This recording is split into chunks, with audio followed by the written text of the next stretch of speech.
Welcome to our May web debate. I'm particularly happy to be back after a brief break in April, and I'm extremely happy to be back in full force with two excellent speakers, many participants, and particularly many new participants. It's amazing to see. So, as most of you know, we organize these web debates in the context of the International Forum on Diplomatic Training. We organize them once a month, where we meet to discuss key topics in diplomacy and diplomatic practice. We're also interested in raising questions about diplomatic training and about capacity building.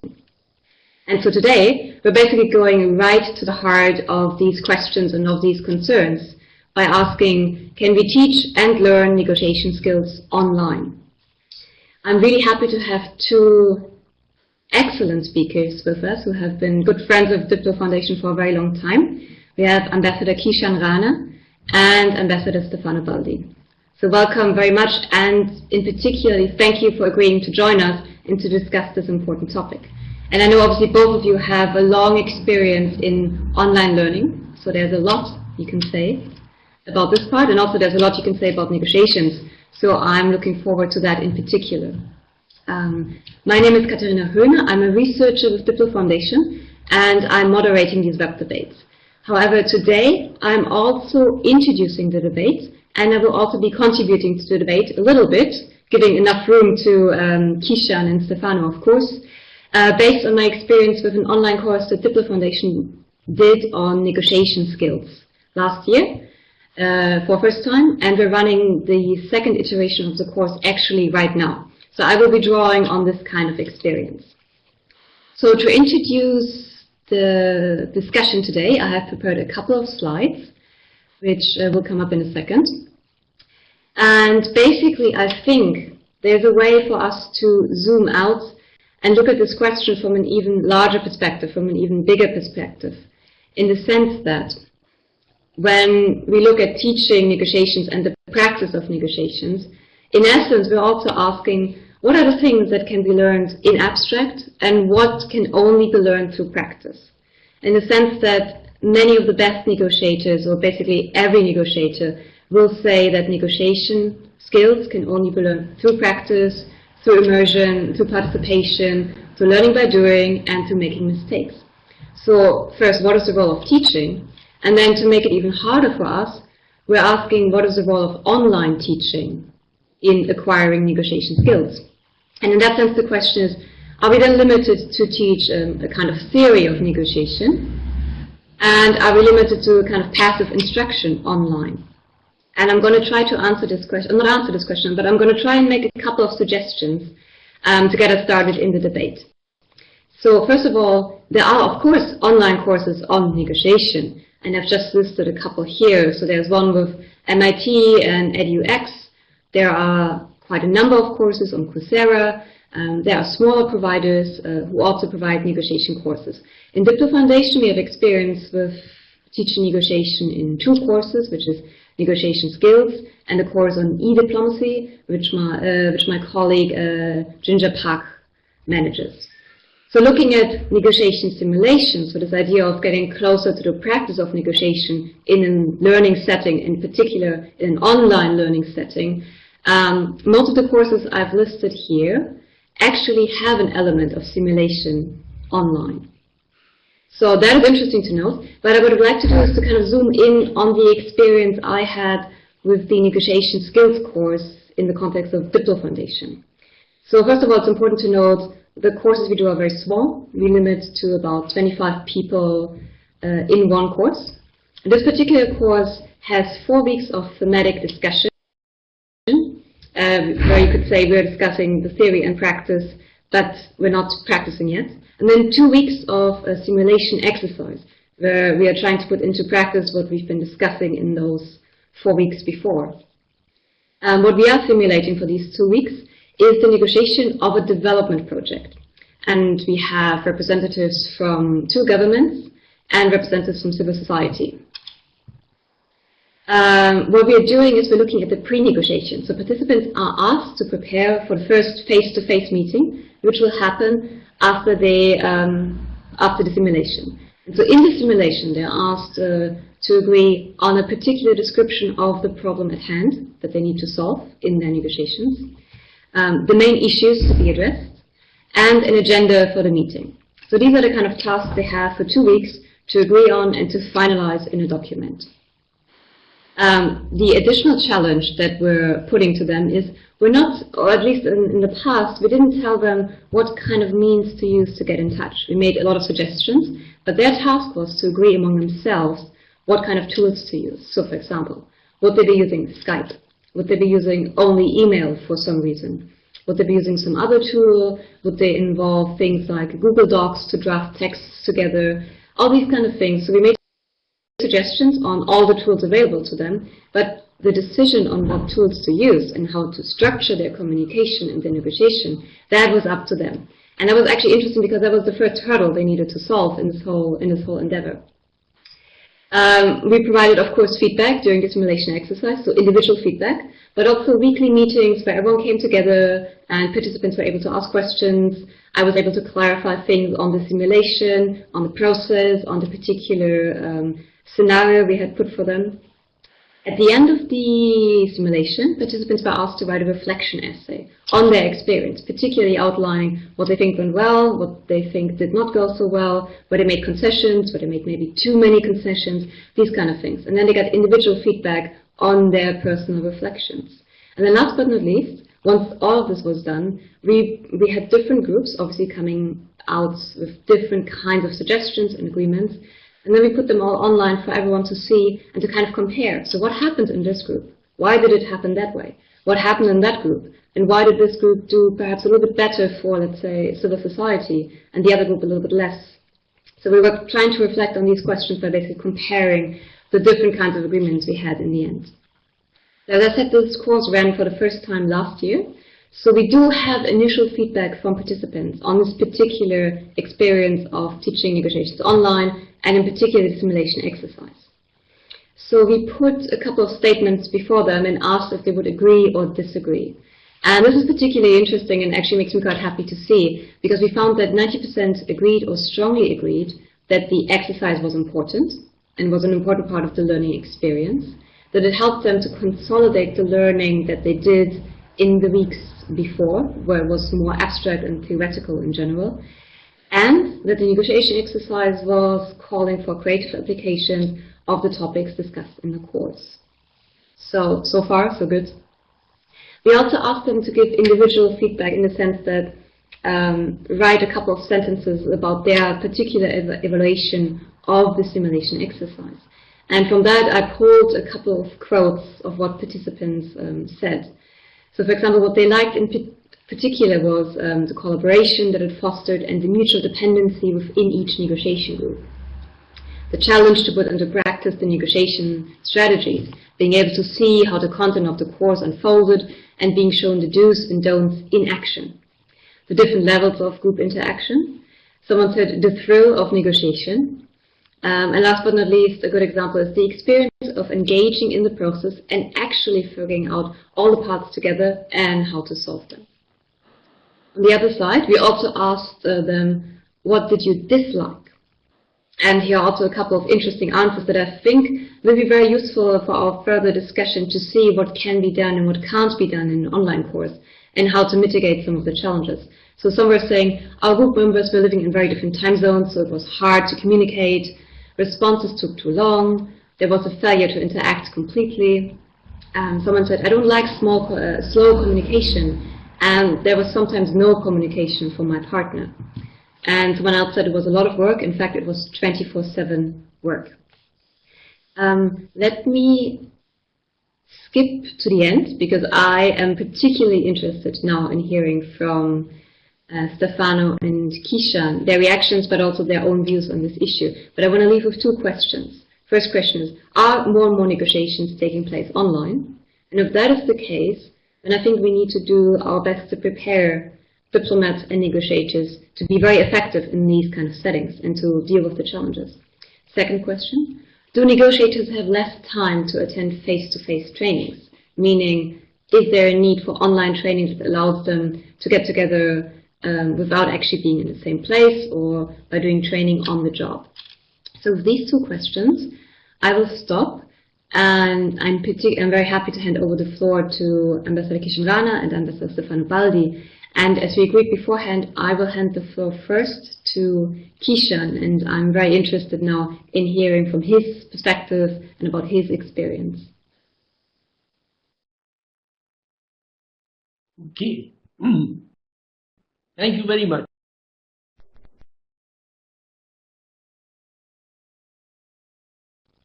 Okay, while we are waiting to get Kishan back, just one brief reminder: we welcome questions, of course, and we will look forward to having your questions in the chat. I will look at the questions and bring them into the debate. So think about what are the issues that interest you, and let us know, because we will use that to structure our debate. Since we might have trouble getting Ambassador Rana back, I would suggest to go with Stefano for first reactions, comments, perspectives on what I have outlined and your own experience. Yes, while we wait for Kishan, I was also curious to hear from him, because he has a long experience and a different experience from mine. So it's always interesting to see.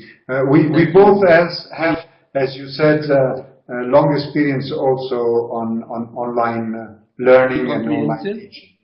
So this I want to say, because I might say something which could look, you know, like said by somebody who doesn't believe that this is fully useful. I mean, the online learning, the online training for the negotiation skills. On the contrary, I can say from the outset that I'm very much convinced that there is even too little training on negotiating skills.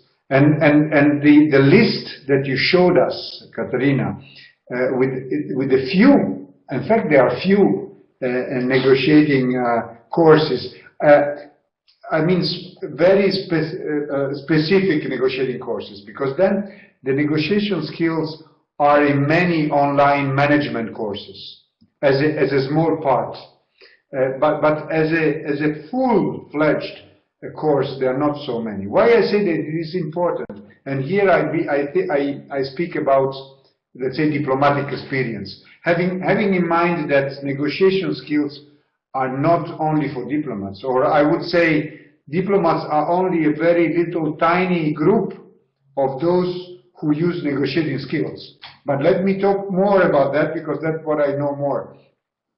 Of course, it's a very wide topic, what are the negotiating skills, and I like the picture that has been put online. It's something that I worked on. It's not complete, but it gives you an idea of the many different elements. They are not all. And this by itself, I think it explains why there are most of the elements which have theoretical points which can and which should be learned even online, or online if you don't have. There are others which can only be mentioned online, because it's more on live human interaction, which online it can only be partially analyzed. So just on the first question that you put, do we need more online learning and negotiations courses? Yes, certainly we do.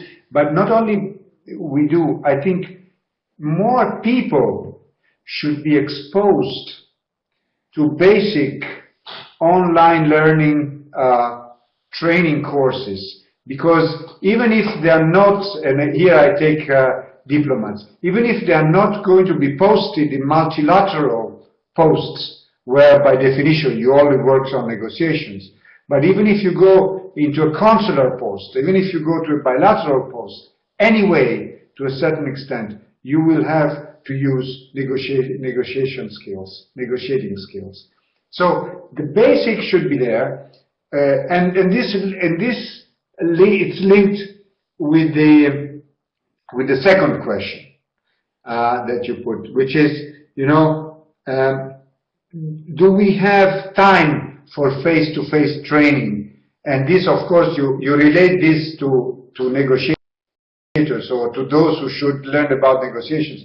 But this is true for everything. I can tell you my experience as 5-year director of the Diplomatic Institute of the Ministry of Foreign Affairs showed clearly, 100%, that the time that can be dedicated to training, to face-to-face training, which is much longer, is very limited and is becoming more and more limited. So should we give up training? No. And the only solution we have is to provide some of this training, not all, and then I will say why I say only some, online.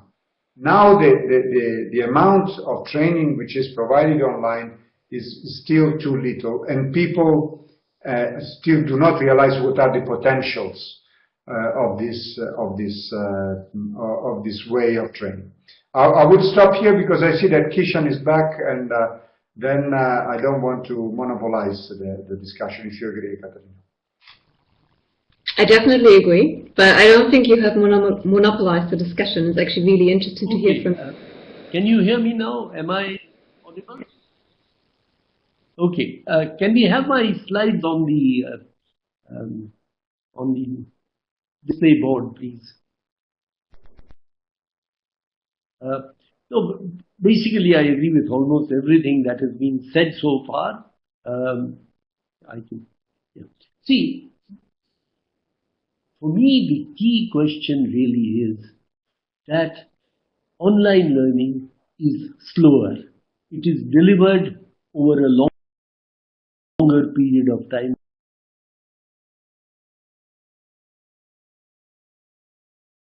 Unlike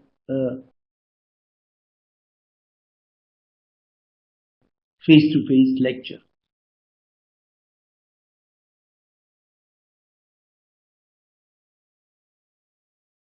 Therefore, there is a better chance of whatever that is incipient of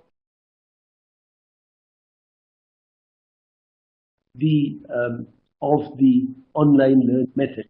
In mind of simulations, because in negotiation training, simulations are pretty important. I'm not sure how effective they are, and from what Katharina has said and the responses by the participants in the first course, which was run last year, that there are perhaps some issues of detail that need to be ironed out, that need to be tackled. I think this is something on which, Katharina, you might like to reflect also on the experience of others that use online negotiation training. My feeling is that that kind of horizontal cooperation between different institutions that use online learning is somehow missing. Maybe each one feels that they have their own stock in trade, their own USP that they don't want to share with others. But that's a pity, because ultimately learning should be a collective effort. These are some simple views that I have on this. I really don't particularly need my collection of slides, because for me the key point, and I will end with this, the key point is advocacy, trust and credibility are at the core of diplomacy. And with the rise of public diplomacy, the revolution in information technology and communications technology, the classic tasks of relationship building and bilateral relationship management are unchanged. I don't know if that is a view that resonates with all of you. Thank you very much. Definitely agreed, Kishan. It's interesting because for now we're all agreeing with each other. Maybe we need to find some more points of tension, which I'm sure will come in the debate. I have something to say that I didn't say before on points critical points, if I can, Katarina. And it's very simple. It's about simulation. I left on the side the value of online learning for negotiating skills, I would say, versus a simulation. I think that's where there are some critical limitations of the online learning for negotiating skills. From my experience, I noticed that the simulation, the most effective simulations, can only take place live, can only take place with the people participating to a meeting room and simulating. Unfortunately, what you can simulate online, what you can simulate well online during a course, it's an online negotiation. You can simulate well on an online training course, an online negotiation. What is the limitation of this? That in my experience, and I've been working for 12 years in the multilateral, in the last 20 years or 25 years I've been working 12 years in the multilateral. There are very little online negotiations. Or, I could rephrase, the negotiations take place very little online. I noticed that even using Google Doc sometimes can be complicated for a specific, unfortunately. That's why, and here I conclude and I go back to what I was saying in the beginning, in order to develop more this possibility, because it's a very efficient possibility for certain negotiations, diplomats and other people should be more aware and more knowledgeable of the tools that we can use, so that they would feel more at ease to shift some parts of the negotiations online. Not all, but some parts of the negotiation. And here I conclude. Thank you, Katrina. Mm-hmm. Yes, I very much agree with that. We had a little debate in the lead up to this meeting, and one of the questions indeed was, are negotiations shifting towards more and more online participation, or like an online phase, or are they not so much shifting? I don't have any hard data on this. Interestingly, in some of the online courses, for example, the diplomatic theory and practice, some of the participants seem to suggest that they experience more and more online negotiation of some form or the other. And here I'm counting, of course, things as simple as an email exchange before the first face-to-face meeting to make some small agreements, which I think does count, of course, as negotiation, and which I think people also need to be prepared for and need to practice, because I do think there are some pitfalls to keep in mind. There's an interesting other question here. I mean, I very much agree with you. Obviously, if we're teaching negotiation online, and if we're including simulation exercises, which we definitely should, because it's very hard to teach negotiations without that element, are we limited to simulating online negotiation? And that is a really good question. And obviously then the question is, how much need is there to simulate online negotiation? As you noticed in the course we are offering, we're doing that. We're simulating a preparatory phase that then leads up to the face-to-face meeting. I've seen other courses who try to simulate face-to-face or more face-to-face negotiation by explicitly using Skype, for example. But I would say there might be lessons, or there are for sure lessons, in any kind of negotiation simulation or any kind of negotiation exercise that are transferable, that are generalizable. So there will be a part of the experience, even if it's just related to self-reflection, to the experience of yourself in the face of adversity, or in the face of trying to get concessions and you do not manage, no matter how. I do think that these kind of things, especially the self-reflection part, I do think that these are generalizable to an extent, so we are still providing participants with an experience in a simulated negotiation exercise. What I agree with you is this kind of the tension and the kind of pressure you feel when you're actually face-to-face with someone. That is definitely absent, because we're stretching it out, there are emails going back and forth, so there's a different kind of communication. Then the question is, what is exactly the difference? But I do think there are general things that we can take away from every single negotiation we are in, no matter where and no matter what kind of negotiation. So I do think we're still providing a lot of practice and a lot of interesting opportunities for reflection.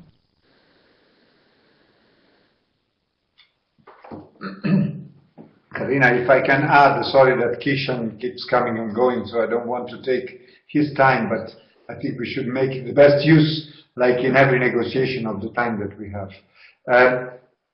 If we consider the exchange of emails during a negotiation and text in emails as part of and also online negotiations, if we consider that, and it makes sense also to consider that, even if it's a very, let's say, low level, technically low level use of online negotiations, but it is, then I would say that we are really already in an hybrid system. I mean, in all my experiences being the EU and being the UN, what happens behind the scenes through emails concerning the texts is extremely important.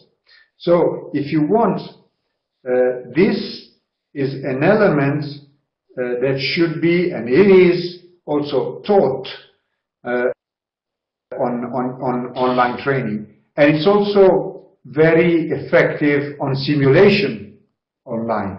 So this part, if we consider this, now I take it for granted, but this is in fact, it's already online negotiations, because the email is online. So this is already taking place, and I think it's a very important part. What it's not taking place as much as it could is what we are doing now.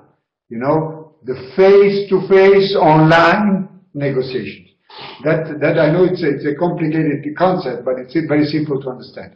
That is not yet taking place to the extent that it could take place.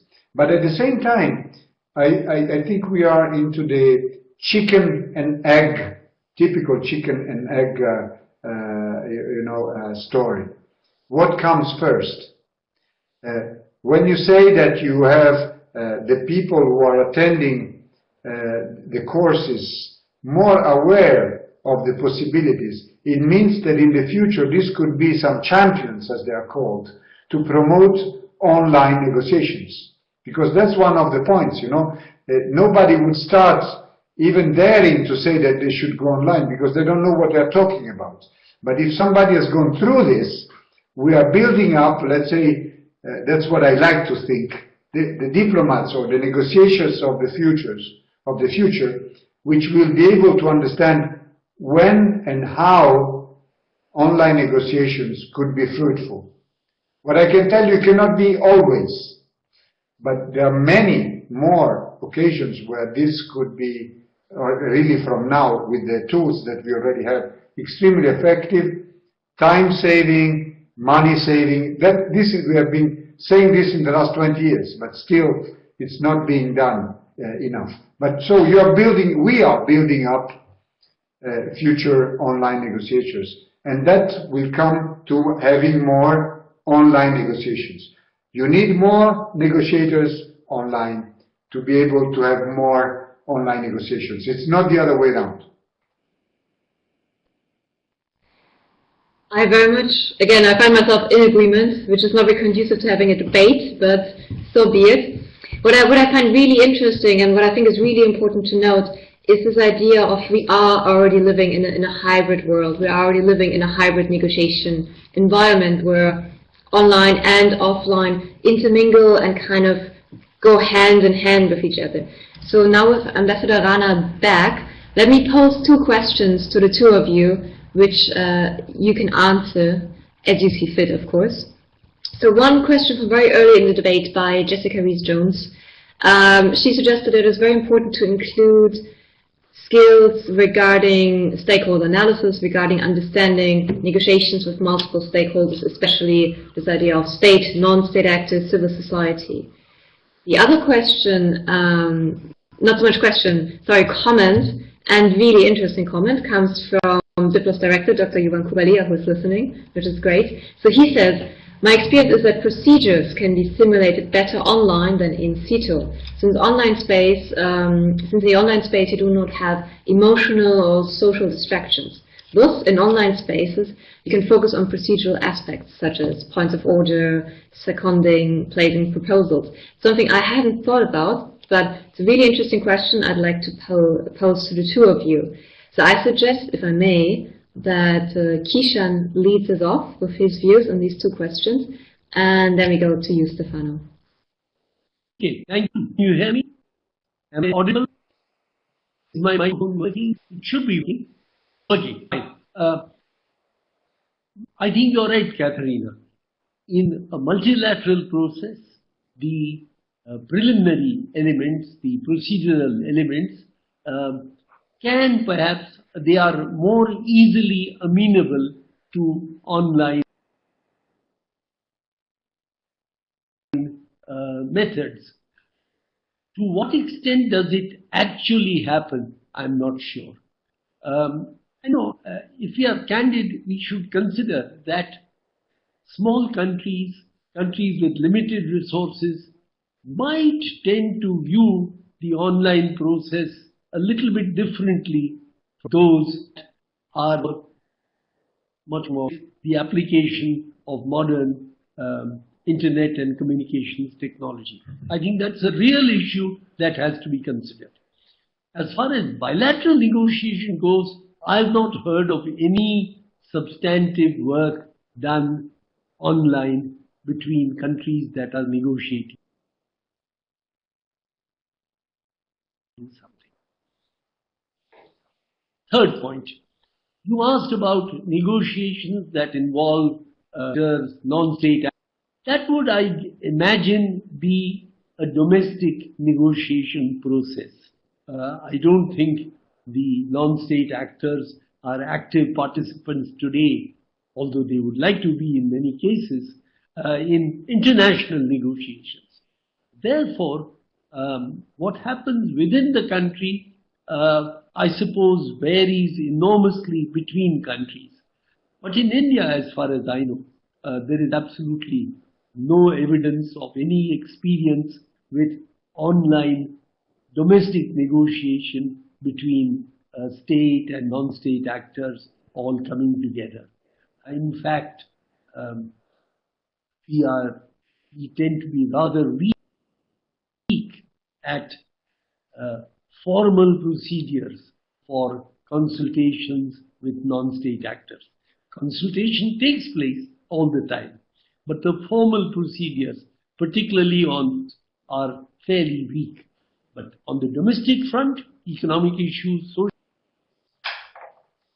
issues, a great deal of consultation takes place today. Thank you very much. Thank you. Okay. Thank you, Kishan. Yes, it was clear. And let me start from the last statements by Kishan on the participation of non-state actors. I'm afraid, as a diplomat, and if I refer to international negotiations, there are generally relatively small involvement of non-state actors. I would say what is becoming more and more important, and it is an issue also to see what can be done online, is consultations with non-state actors, which is a different thing from negotiations, of course. So if you could say that this is a pre-negotiation step, you could say, but it's still very important, because then the voice can be heard, the voice can be considered, especially when you're talking, and this is most of the case, about intergovernmental organizations. So the decisions are among governments. So for consultations, I think the online instrument is and will be more and more important. And this will be the way to have a broader view, a broader indication of points. Of course, then If we get into the internet governance, for example, where the IT element is at the same time, an instrument and the object of the negotiation, it's normal that there is more involvement. But if you take whatever other discussion, being from disarmament to humanitarian affairs, of course, the role is still mainly of consultations rather than negotiations. On the other question, which was, tell me, Katerina, what was it about? Sorry, I wrote down only the negotiation with our stakeholders. The other question was really interesting. So there was a comment from Jovan who suggested that, especially online, it might be a really good opportunity to simulate procedures, basically to look at procedure aspects such as point of order, seconding, placing proposals, etc. Because you kind of take the emotions out of it and you get to focus on procedural questions. Because once you're online, it is, in a sense, already guided by certain procedures that you don't get out of because you can't just go to the corridor, I guess. So I think that's a really interesting question. Yes, you can certainly simulate procedures, but I think you have to remember that procedures are there just to be used when they are useful. You see what I mean? Otherwise, they are not procedures, they are just common attitudes. If everybody agrees to do something, then of course if something goes wrong and there is somebody who wants to stop or wants to move it some other way and it has some kind of norm or rule, it will use it. But if everything goes well, either it is written somewhere or it is not written somewhere and everybody agrees, the negotiation will continue anyway. So it's good, it's not, and it's good to know procedures very well, but sometimes you simulate something that will never happen. You see, unless you talk about, very basic procedures, which are certainly on any online learning course on negotiation, which is, the role of the chairman, the order, the majorities, and so on and so forth, the groups. So, okay, this, I take it for granted that this is there. But when you go to the specific rules of procedures, which differentiate from organization to organization to organization, from place to place, then there is relative usefulness in simulating as such. You can simulate how to get out of a crisis in a certain organization because, appealing to rule X or Y. But it doesn't mean that it will work for another organization. So you should only know the principle, but not the specific issue.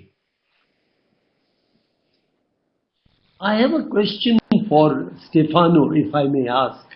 My question is that in the European Union, given the fact that you are all countries with access to advanced technology and intensive users of internet and communications technology, is online negotiation, even at a preliminary stage, taking place to a significant degree within the EU? If you mean by online negotiations, high-level online negotiations, which means all 28 participating to designing upon a text, this is extremely rare. In my experience, it never happened. But the point is that the 28 as a point of reference where everything happens in terms of negotiations, which is Brussels. So we are all there. You see, so it's easy in a way to be there and to negotiate. Then there are other negotiations which take place capital to capital, but then there is a moment where you meet in Brussels. So there is a lot of hybrid, as I said before, a lot of hybrid, a lot of exchanges, a lot of work, behind the scenes preparation for this. But then the real final negotiation, or the real negotiation at 28, it takes place in one specific room, physically. Thank you. Mm-hmm. Thank you both. Interestingly, the point on non-state actors in negotiation received some comments in the chat. So there was the question, what about the negotiations or the trying to find an agreement, a peace agreement for Syria, involvement of non-state actors. Then the question, for example, what about organizations like the Red Crescent movement and their involvement in negotiations? If I may jump in here, it's very interesting because in the negotiation skills course that we are offering, we're trying to combine the two because we're specifically inviting state and non-state representatives. So we're looking for civil society and we're looking for diplomats. And in the previous course we had literally almost 50-50 representatives from civil society, especially from the education sector, internet governance, human rights, humanitarian affairs, and then diplomats, especially here from Mexico and Serbia. And the simulation we designed for them specifically included state and non-state actors. So it was in the development context, and it was about an education program. And for that, we felt it was very important to hear from civil society because they will be important for the implementation of the project. And as we say, if you don't have their buy-in, your education project will not work. And the funding government, the partner government, they will not be able to implement. So we thought it was very important to include them. But more importantly, we specifically assigned diplomats to be civil society representatives in the simulation, and civil society representatives to be diplomats, to kind of see what it's like in that situation. How can you raise your voice? How can you make your voice heard?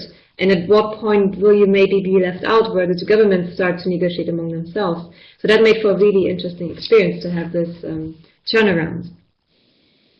The issue I have now is that time is flying, and I'll take 3 questions and relay them to you, and then you can pick and choose and answer them perhaps as briefly as you can, because there are so many interesting questions, and I think we triggered a real debate in the chat, and I think this is something we should get back to after the hour we have, but it's really interesting. But here are the 3 questions.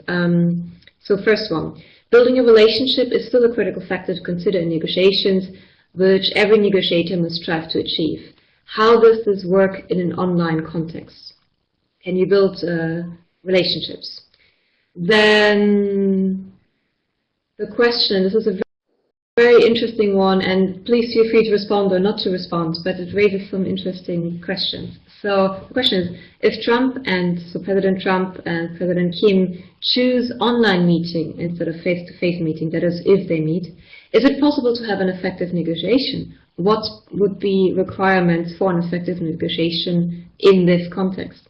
Very interesting question because it points us to the potential limits of online negotiation. And then last but not least, and again a very broad question which is great at focusing us on these broader issues regarding online learning. The question is, does online negotiation and practice actually build skills, especially for those who are new to the practice? So do we build skills in online learning, or does it happen somewhere else? And so please, I would maybe start. Yes, please, go ahead, Kishan. I'll be very brief. I think online learning, your last question, is online learning helpful in relation to negotiation skills? I would say definitely yes, in the same way that it is in diplomatic skills. Your first question related to whether one can build relationships online. That's a really intriguing question. I don't know of any example, maybe Jovan, Stefano, or somebody else present in the discussion, including our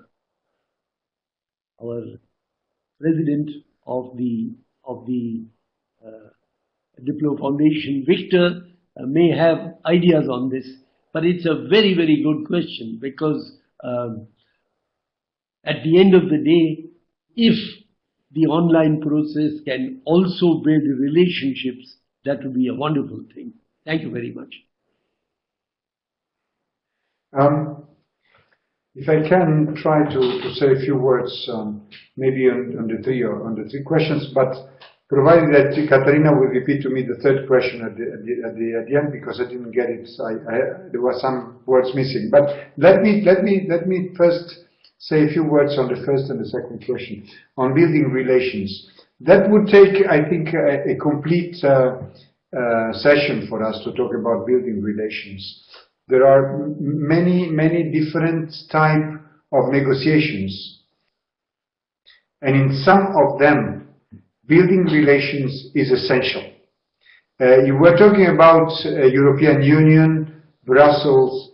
For those who are based in Brussels, who will probably stay there for 4 years, not for 1 week, for 4 years, with the same colleagues negotiating different issues, building relations is of massive importance.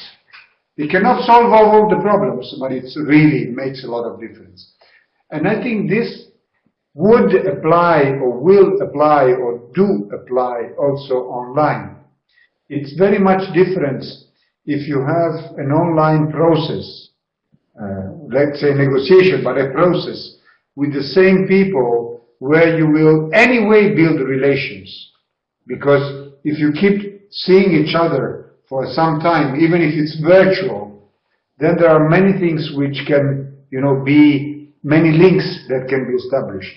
And it's also it's more difficult to have, to build up relations online, because you only talk at the end of the day. You move too much like I do, but there's not much else. But you still can build relations, and it's very important, provided that it is for a certain amount of time. This cannot work for 1 hour. It would never work. But it's very important. If you want, it's even more difficult. On Trump-Kim on meeting online, I have to, I think, disappoint some of the people, saying that, in my opinion, head of states, head of governments, negotiate very little. It's us doing all the negotiations. They decide. It's the last thing, There is something which cannot be solved, and this happens by all the thousands or hundreds or tens of diplomats and other people negotiating, and then it will be solved, on the half-an-hour meeting that will take place face-to-face. But there is no negotiation that they do. So it's for the sake of negotiating, I would say online it doesn't change much at leaders level. They already have phone calls, which is online as well, if you want. I don't think they negotiate much there. I have no direct experience, but I have a lot of experience in negotiating and agreeing texts that then have been formally decided by head of states, head of governments. That's normal thing. Sorry for the third question. I leave it to you. I didn't catch it.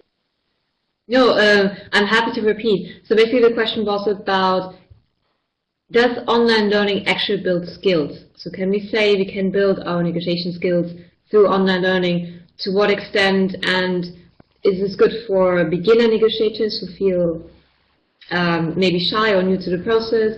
Or is this only something for very experienced people already? And I think that's a very interesting question.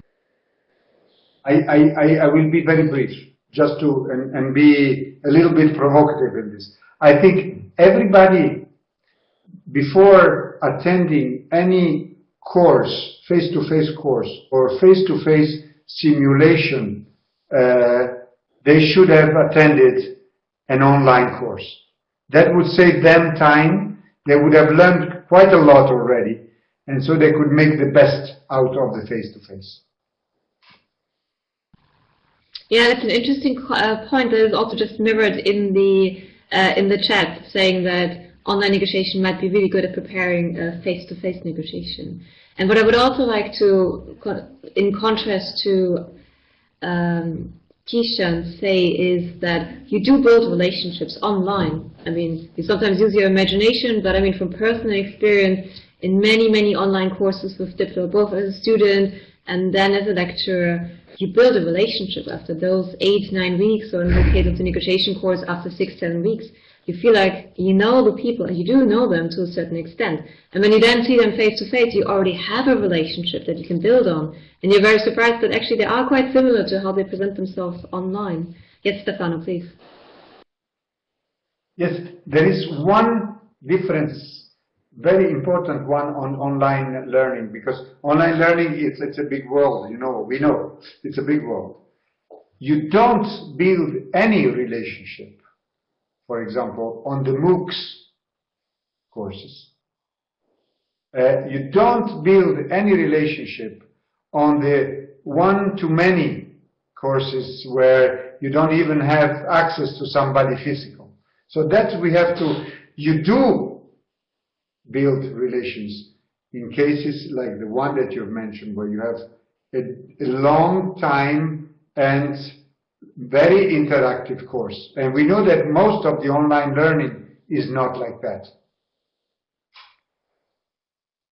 Stefano, let me add something. Can we say that Trump and the Korean president have actually built their relationship by hurling abuse at each other, and they are now evidently on some kind of a cooperative relationship? So that's an example of how even what seems to be not very elegant can produce a result.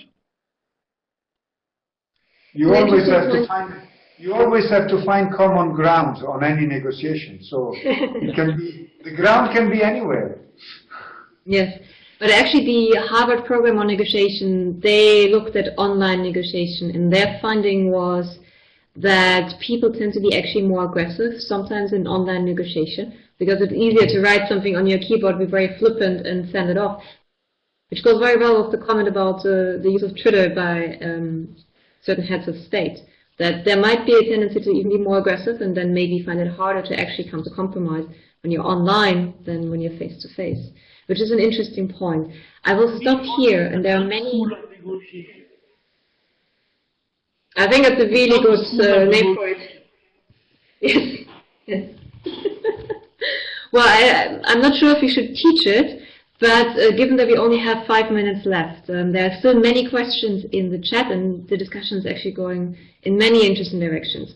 But let me stop here, and let me ask both of you to maybe provide some kind of closure for us, some final words or final reflection on our topic for today, which is, can we teach and learn negotiation skills online? If I may, I would just say simply that we need much more information on what is actually happening online. I did ask a question of you at one point about what percentage of negotiations, say, at the WTO. Now, WTO, on the face of it, would be an interesting example where technical issues might perhaps be amenable to online negotiation. So we need hard data on what is actually happening. Secondly, I think those who teach negotiation online need to communicate with each other horizontally.